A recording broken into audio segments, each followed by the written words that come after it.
I'm Sharon Bill. Welcome to my Music Theory Tuition series where I work with you step by step through the ABRSM Discovering Music Theory grades. I'll work through every single exercise and explain everything you need to know. You can access information about the books I have available to help you on my website. Go to sharonbill.com. For advert-free and longer lessons, you can become a patron at patreon.com/SharonBill. If you can give me a like, that would be super, and please do subscribe to my channel to stay updated. You can support this channel by buying me a coffee at buymeacoffee.com/SharonBill.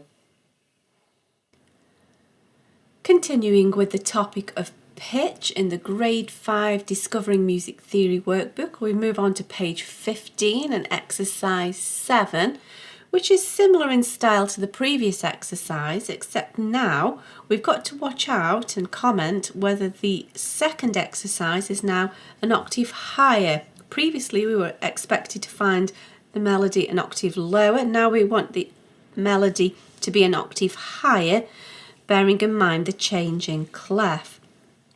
And so again, we need to keep middle C as a reference point, and we need to find where the pitch would be in this clef and then translate it to the next clef. And so here we have a C, B, A below middle C. So that's below middle C. And so to be an octave higher, we need to be the A above middle C. So here, this is middle C, here's middle C, here's middle C, D, E, F, G, A. That would be the A. And so actually this is now two octaves higher. So this is not one octave higher, it's 2 octaves higher. And so for this purpose it's incorrect. And so here we have a bass clef, A, and here is the octave higher, 1, 2, 3, 4, 5, 6, 7, 8. And so to be an octave higher, it needs to be just 1, 2, 3 steps below middle C. And let's have a look in this clef. Here is middle C. So here's C, B, A.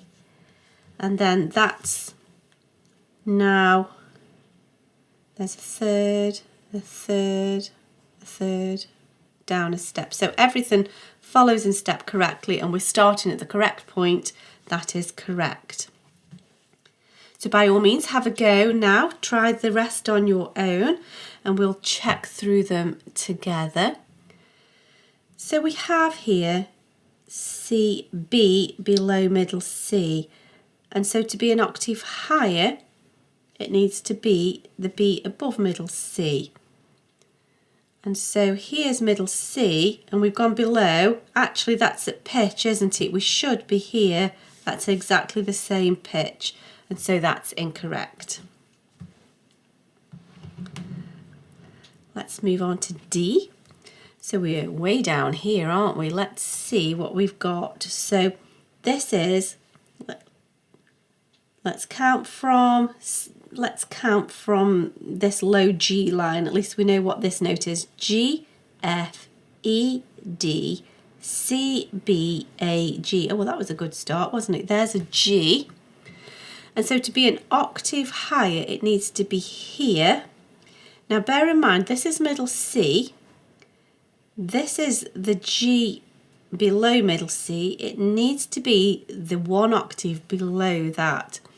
Let's see what we've got here. So here is C, B, A, G. That would be that G. And then 1, 2, 3, 4, 5, 6, 7, 8. That is an octave lower. That's correct. And then that's fourth, third step. That's correct. Everything is correct. We've started on the correct point, and here is a good clue. There's middle C. There's the octave lower than middle C.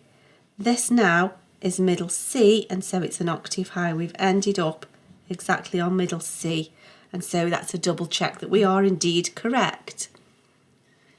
Let's have a look at this last exercise. So this is the C, B, A below middle C. There's our middle C. And so to be an octave higher, we would need to be C, D, E, F, G, A, this A here above middle C.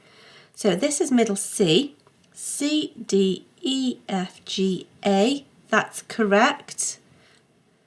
And then everything follows on. And then here is a good clue. This is middle C. So now we should be an octave above middle C. C, D, E, F, G, A, B, C, that's correct. So we're an octave higher at the end. Everything is correct. And then we get a challenge again, and we get the opportunity to rewrite these extracts, and we need to now write them an octave higher than the original, changing from whichever clef to the tenor clef. Again, we use middle C as a reference point, and then you can kind of refer to the relationship of the intervals between the notes and go back and double check as we work along.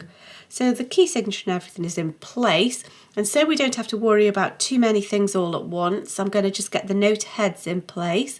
Let's just get the blobs in place, and then we can deal with all the other bits and bobs a step at a time, because we're going to have to make some decisions about stems, directions and so on. So first of all, let's figure out where we're aiming for. So this is the B, and we need this to be an octave higher. So 1, 2, 3, 4, 5, 6, 7, 8. We should be here in our new exercise, the B below middle C, to make it an octave higher. So here is middle C, and this is the B next door note below. So that's the hard thinking done. We've just got to kind of translate that through now. So we need to go up a third. I'm keeping everything in line, keep it all aligned so we don't get lost, and then we also know it's spaced correctly. So now the next door note, up a step, and we can double check. So here this is an E, and this is C, D, E, and we know we're in the right octave. Back down a step, come back to where we started. Now we're going up 1, 2, 3, 4, 1, 2, 3, 4. We'll need a ledger line. Now that is G, C, D, E, F, G, that's correct. And then we finish by going up a third. So we're going to need another ledger line to make that 1, 2, 3. Now we can deal with the stems, and actually that's not going to be a problem. Now we've got all the note heads in place, we can see they're all above the middle line, and so all the stems can come down. Use a ruler, keep it neat and tidy. It's a good opportunity to keep your manuscript skills up to scratch. She said, doing a wobbly line. And then the semiquavers. That's a crotchet, that's a quaver. There we go. Now then, let's figure out what's going on here. Let's get this an octave higher. First of all, 1, 2, 3, 4, 5, 6, 7, 8. Hey presto, we need to begin our new exercise on middle C. That's a nice starting point. So we're on the C, an octave below, and we need to take it to middle C. And so that job is made easy because here is our middle C line. Now we've just got to work out the relationship between the other notes. So here we're going 1, 2, 3, 4, 5, 6. This is a sixth. 1, 2, 3, 4, 5 is the ledger line. 6, C, D, E, F, G, A. And that's a C, B, A. That's correct. Now we go up a 1, 2, 3, 4. So we're going to need quite a few ledger lines, and you can see how the change in clef just eliminates the need for ledger lines. So we have a 1, 2, 3, 4, takes us to 3 ledger lines. Now don't forget we need a flat sign, otherwise we've not properly transposed it. Down a step, sits on the second ledger line, and then here we're going down 1, 2, 3, 4, 5, 6. 1, 2, 3, 4, 5, 6. And that is C, D, E, C, B, A, G, F, E, that's correct, and then up a step, and we finished on C, B, A, G, F, that's below middle C, and this is C, D, E, F, above middle C, that's correct. Now looking at this, again, our job's made easy, all of the stems will be coming down, they're all above the middle line. There we go. And that's the end of that exercise. I hope this is helpful to your studies. Please do like and subscribe to stay updated. If you'd like to support this channel, you can buy me a coffee, and for advert-free lessons, you can become a patron. Do visit my website where you'll find many resources available to help you. Visit sharonbill.com. Thanks for watching. Bye.